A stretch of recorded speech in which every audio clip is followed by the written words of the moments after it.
Você conhece o Código de Nuremberg?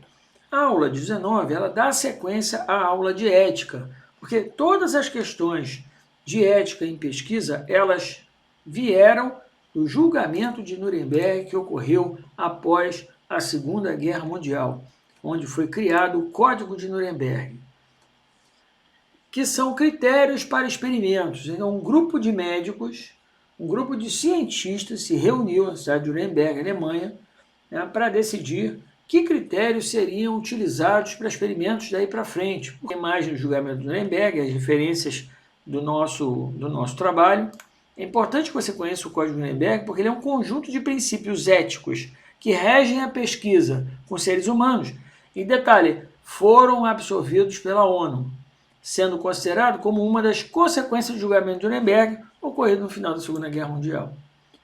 Então, existem 10 princípios no Código de Nuremberg, e se você observar bem, estão todos presentes nas pesquisas de hoje. Primeiro, o consentimento voluntário do ser humano legalmente capacitado. Então, por exemplo, se uma pessoa é menor de idade, o pai ou o responsável ou a mãe podem dar essa capacitação pelo menor. Então, você não consegue entrevistar, por exemplo, menores que não tenham o consentimento expresso dos pais. Então, exercendo o direito livre de escolha sem intervenção de qualquer desses elementos. Força, fraude, mentira, coerção, coação e coerção. Astúcia, entre outros. Princípio número 2. O experimento deve ser tal que produza resultados vantajosos para a sociedade, os quais não possam ser buscados por outros métodos de estudo e não devem ser feitos de forma casuística e desnecessária. O experimento deve ser baseado em resultados de experimentação animal, não humana, e no conhecimento da evolução da doença ou outros problemas em estudo. E os resultados conhecidos previamente devem justificar a experimentação. Critério 4. O experimento deve ser conduzido de maneira a evitar todo sofrimento e danos desnecessários, físicos ou mentais.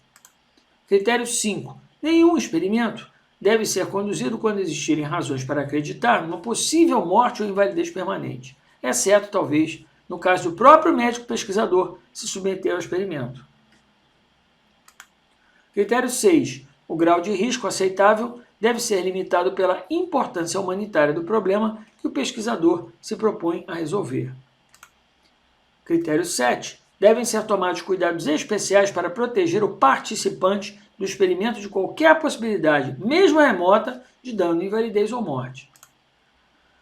Critério 8. O experimento deve ser conduzido apenas por pessoas cientificamente qualificadas. Deve ser exigido o maior grau possível de cuidado e habilidade em todos os estágios daqueles que conduzem e gerenciam o experimento. Critério 9. Durante o curso do experimento, o participante deve ter plena liberdade de se retirar. Você observou isso na aula anterior, né?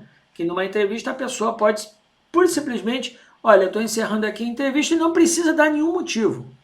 Caso ele ou ela se sinta que há possibilidade de algum dano com a sua continuidade. Então, o critério 10 diz que durante o curso do experimento, o pesquisador deve estar preparado para suspender os procedimentos em qualquer estágio, se ele tiver razoáveis motivos para acreditar que a continuação do experimento causará provável dano, invalidez ou morte para o participante. Bom, finalmente, essa fonte, que é a referência bem interessante, chama-se Essentials of Research Design and Methodology, do Martic, Matteu e Festinger. A gente recomenda para leitura e para expansão um pouco desse caso, que ele conta algumas histórias de experimentos feitos pré e pós Segunda Guerra Mundial, de acordo com esses critérios, né, do Código de Nuremberg. Então, pessoal, olha, muito obrigado e até a próxima aula.